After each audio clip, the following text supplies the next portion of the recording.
lead of the prayer? Realin. Kayo. In the name of the Father, Son, and the Holy Spirit. Amen. Dear Lord, as we begin this class, we ask for your guidance and wisdom. Help us to understand and observe what we learn. Fill our mind with knowledge and understanding. Amen. In the name of the Father, Son, and the Holy Spirit. Amen. Thank you, Rian. Rian, Bago tayo umpisa, maaari bang pakitignan ang paligid nyo kung may kalat? Wala po. Very good. So, good morning class. Bago tayo mag-umpisa sa klase natin, may hinahanda akong activity ngayon. In my right hand, it has 10 peso coin. And in my left hand, it has 2 peso coin. Now, let's count all the coins in my 2 hands. That is money.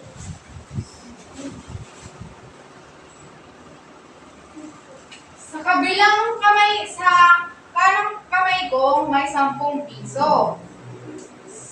Sa left hand is my 2 peso coin.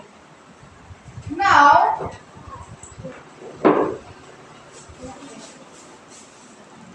how many coin are there in my right hand? Ilang piso ang nasa kanang kamay? 10. Digo. Ilan? 10. Very good. 10.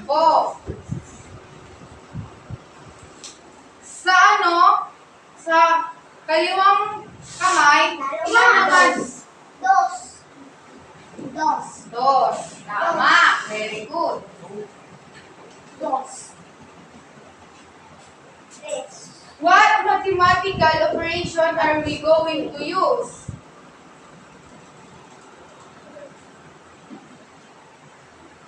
Realin? What is addition? Addition is a fundamental mathematical operation that combines two or more numbers to find their sum. Tama. Addition.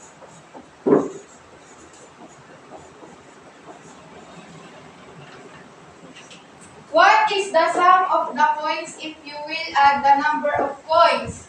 So, pag pinagsama natin ang 10 coins and 1 piso coin, ilan lahat? 12. 12. Tama.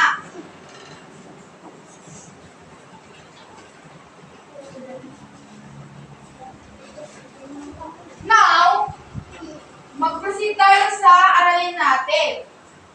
Illustrate the properties of addition, commutative, associative, identity, and applies each in appropriate and relevant situation.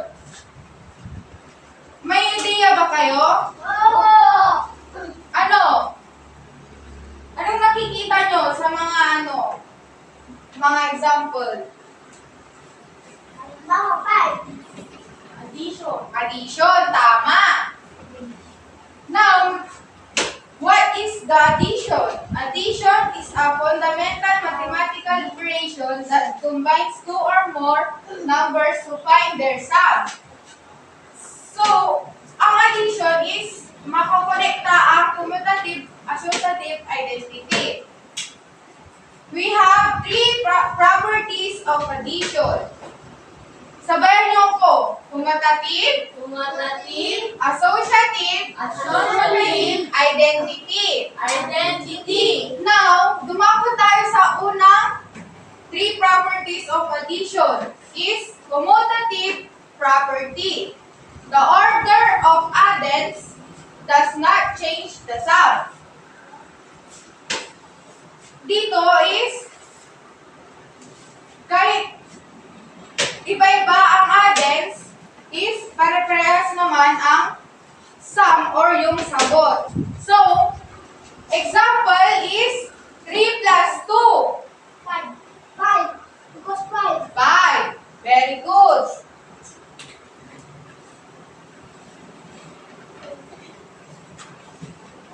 And then, dito naman is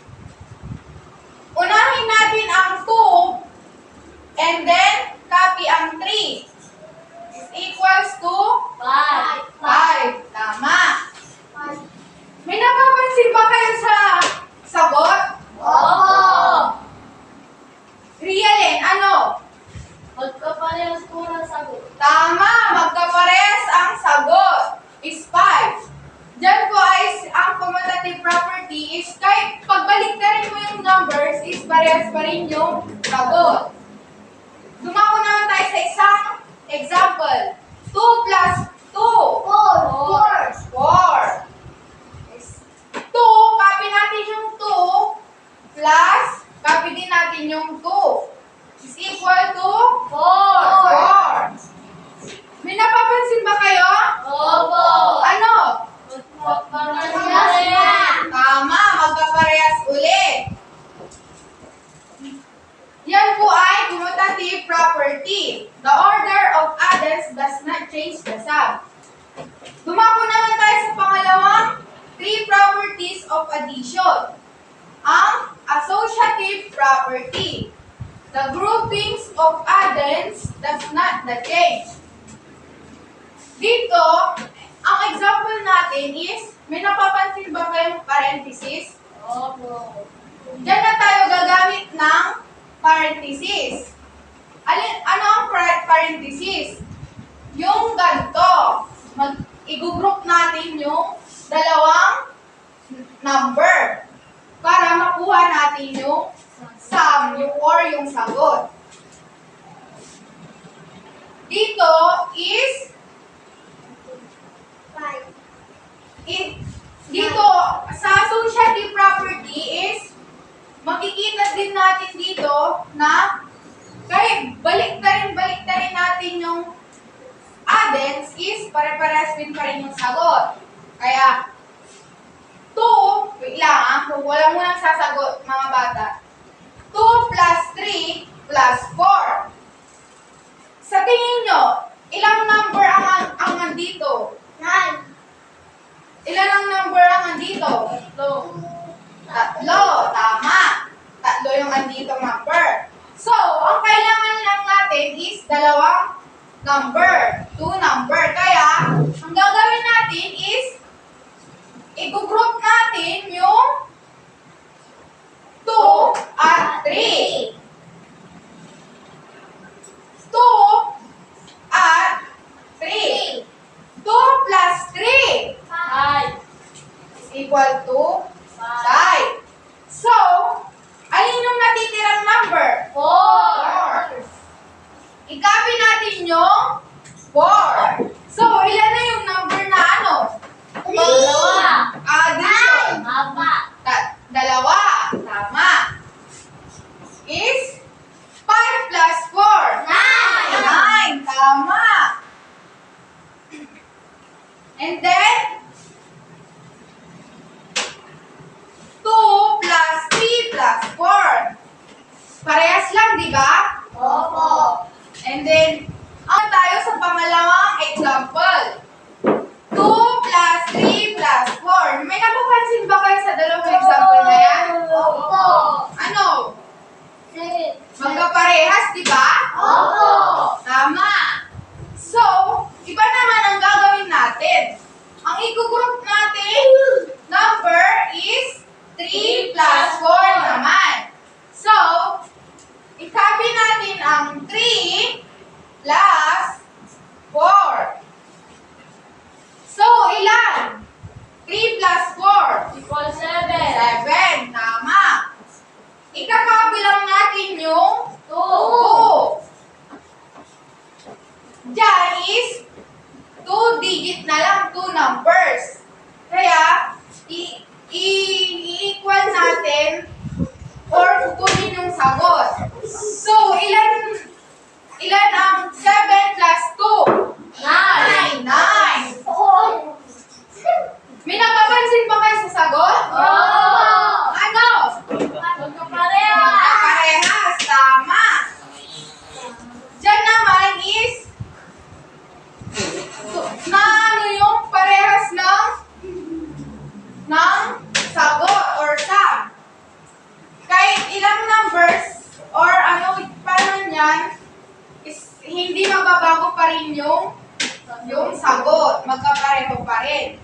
So, dumako naman tayo sa pinakalas na properties of addition. Ang identity property. Adding 0 to any numbers does not change its value. Kahit anong i-add mo sa 0, kahit anong number is, hindi pa rin magbabago ang sagot. Now, example is 14 plus 0. 14. 14. Tama. 0 plus 14. 14. 14. 14 plus 0 is 14 pa rin. And then, unahin natin yung 0 plus 14 is 14 pa rin. May napapansin ba kayo sa ano? Opo. Ano? Magkaparehas pa rin. Tama. Parehas pa rin ang sagot. Now, dumako naman tayo sa another example ng mga property of addition. First is commutative property. 7 plus 2. 9. 9. Unahin naman natin yung 2 plus 7. So, ilan naman? 9. May napapansin ba kayo dito sa dalawang example? Opo. Ano? Parehas. Magkaparehas ng sagot. Kahit pagbalik-tirin mo yung numbers is 9 pa rin ang 9 pa rin ang sagot. Tama. So, dumako naman tayo sa associative property. Dito natin talakayin yung groupings, yung parentheses. So, ano ang i-group natin? 6 plus 4. 6 plus 4 is i-group natin. So, 6 plus 4. 10. 10. Copy natin yung 10. And then, ang naiwan is 1. 1. Diyan na is, na-group na kaya, ipag-a-addition na natin ang 10 plus 1. So, ilan yan? 11. 11. Tama. And then, dumako naman tayo sa pangalawa. Alin naman ang i-group natin? 6 plus 1. So, dyan ko i-correct yung mga mali nyo. Di ba 6 plus 4 is, yan na yung una nating na-group. Kaya hindi pwedeng i-group ulit natin sa pangalawa. So, ang i-group natin is 1 plus 4. Tama. 1 plus 4 is 5. 5. Tama. Plus, ano yung naiwan? 6. 6. Ayan yung nasa unang group. Kaya, hindi pwedeng, siya yung maiiwan na numbers. 5 plus 6. 11. May napapansin ba kayo ulit? Opo. Ano? Magkaparehas. Magkaparehas. Tama. Nakakasunod ba kayo? Opo. Kahit pagbalik na rin natin yung numbers or i-group natin yung numbers, ang magiging sagot pa rin is 11. parehas. 11. Tama. So, dumako naman tayo sa pinaka-last example of identity property. So, 10 plus 0. 10. Doon natin yung adding 0 to any numbers does not change its value. Kahit anong i-add natin sa 0 is magiging hindi magbabago yung value niya, yung sagot or yung sum. Kaya, 10. 10 plus 0, 10. Ito naman is, unahin natin yung 0 plus 10. 10. Tama. And then, magdagdag tayo ng example. 8 plus 0 is equal to 8. Tama. Kahit anong idagdag mo sa 0 is magiging 8 pa rin yan. Kung ano yung dinagdag mo sa 0 is yun pa rin. Naintindihan nyo ba mga bata? Opo. And balik naman tayo is commutative property. Kung dumako tayo sa 3 properties of addition. Commutative property, the order of addends does not change the sum. Second is associative property, the groupings of addends that not change the sum. Identity property, adding 0 to any numbers does not change its value. So, naintindihan niyo ba mga bata? Opo. Tama. So, may bibigay akong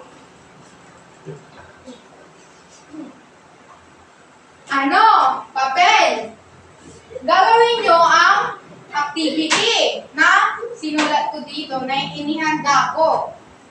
Bibigyan ko kayo ng 1 minuto para sagutan.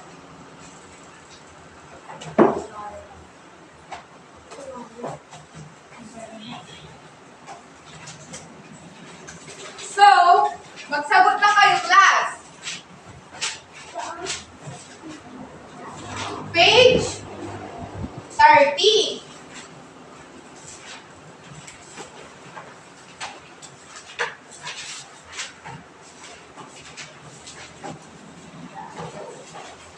Diyan na ba kayo? Di pa. Hindi pa. Ito.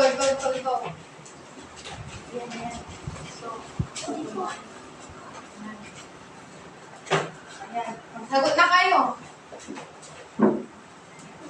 Ikaw na po magsasagot eh.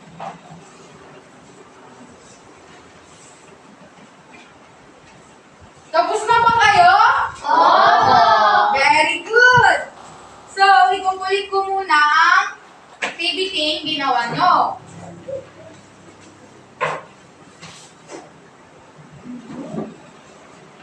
Now, last is assignment. Kunin nyo ang notebook mathematics number 5.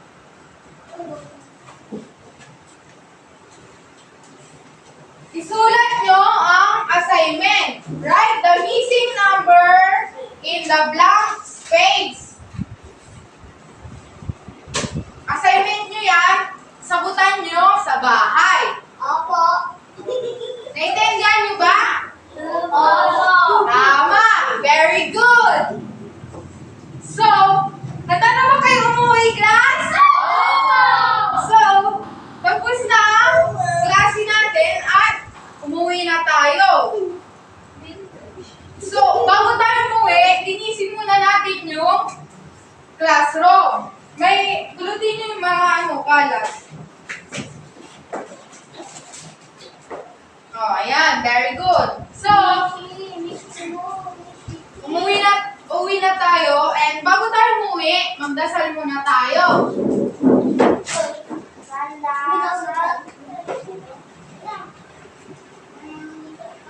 Name of the Father, the Son, the Holy Spirit. Amen. Dear Lord, thank you for our school and everything we have learned today. Be with us as we journey home and keep us safe. In Jesus' name we pray. Amen. Amen. The Father, the Son, the Holy Spirit. Amen. Good.